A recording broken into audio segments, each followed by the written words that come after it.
Well, the example 2 is a exaggerated version of an untimed constant string comparison vulnerability.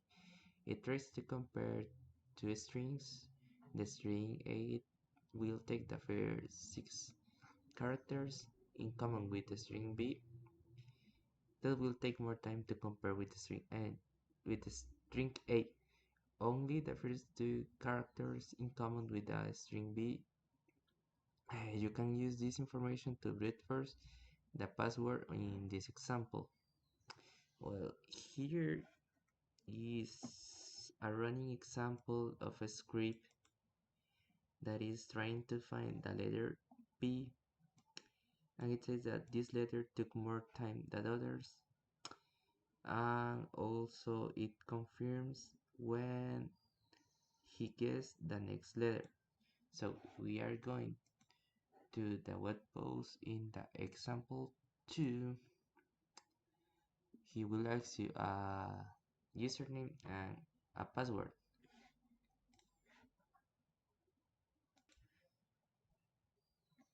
For this, I have created this example code that I import the library request, and I define one variable called next time that is equal to 0, a variable password that is empty, and the request of the direction that I'm using here.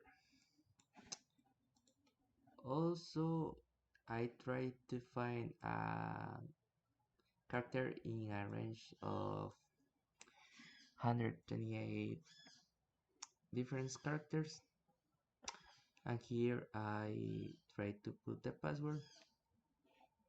If the rec time and the status is okay, it will take a diff time, and we'll print that I found that character and the password.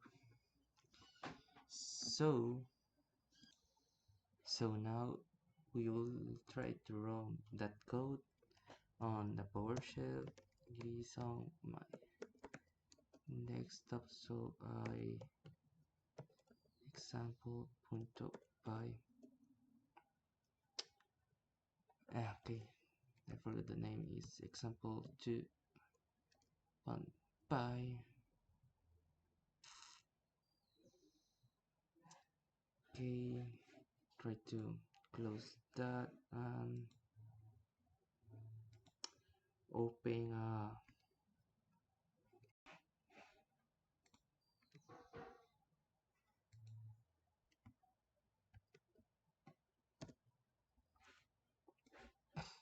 try to open the CMD and try to run it over here.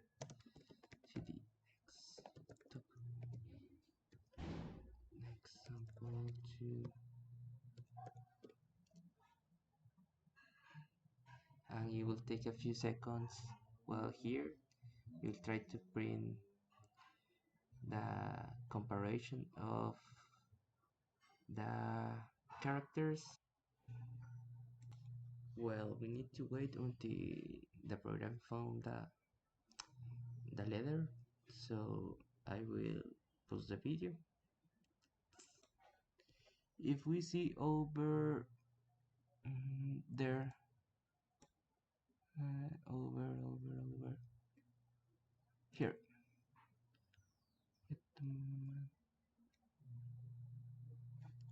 here we find the character, so we can put now in the username hacker, and the password is